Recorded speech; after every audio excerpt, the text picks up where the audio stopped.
Hey, what's up guys, Tony here, and you're watching some more iRacing. This is the IMSA Sports Car Championship Series Week 4 at Canadian Tire. And this week, this is the first week that it's finally happening. I said it was going to happen, didn't know when it was going to happen, and it finally happened, Week 4. So this was the first week that not only was I faster in the Ford, but I actually preferred the Ford over the Ferrari. And if you've been following the series for a while, you'll know that I typically prefer the Ferrari, but I happen to be a little bit faster in the Ford. And so this is that first time where I prefer Ford and I'm faster in the Ford.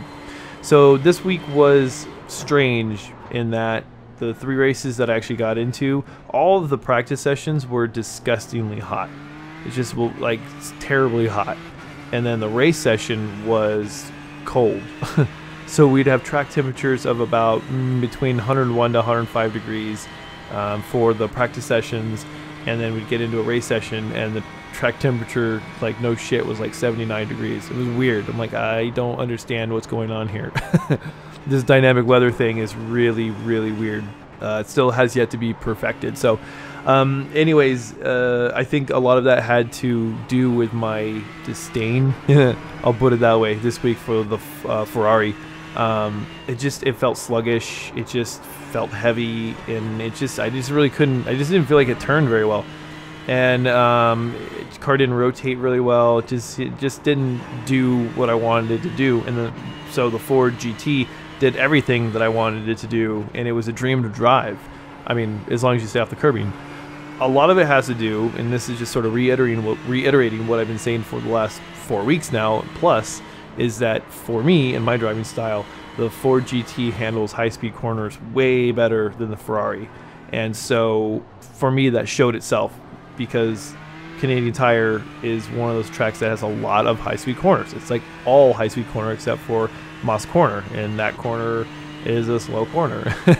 And so that's it. It just showed where it shined, and it shined very brightly for me. So with the Ferrari, I was doing the VRS set, and then I happened to watch a Nicky Tim video, and he talked about how he prefers the Ferrari because he can get it to rotate better.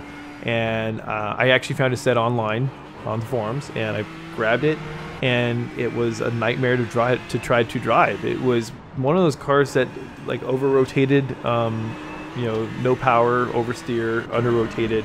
It had a tendency to spin itself out on power, so it was just over-rotating everywhere, and it just wasn't my driving style.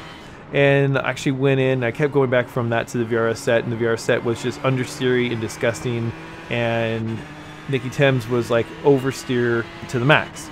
And so what I ended up doing actually is, I believe what I did is I took the Nicky Tim set, I think I dropped some wing out of it, and then I adjusted, because he was talking about the preload and the clutches, and I think I added a clutch pack, and I adjusted the preload a couple clicks up towards to where the VRS set was, and actually made the car really manageable for me. So that's what you saw in yesterday's video.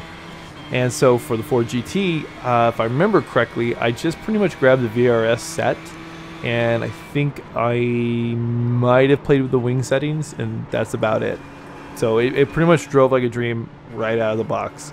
But anyways, yeah, this week was interesting because of the shift in the weather.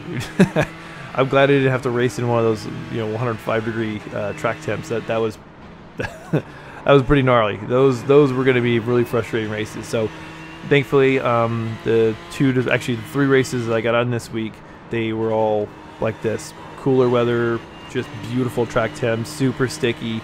I think my fastest lap time was like a 13.5 or something like that, whereas in a normal practice session, like the hot practice sessions, I was probably lucky to hit a high 14, like a 14.8. If I hit a 14.6, it would have been a dream, and I know there were guys that were doing way faster than that. So as always, thanks for watching, thanks for subscribing, and I shall talk to you guys later.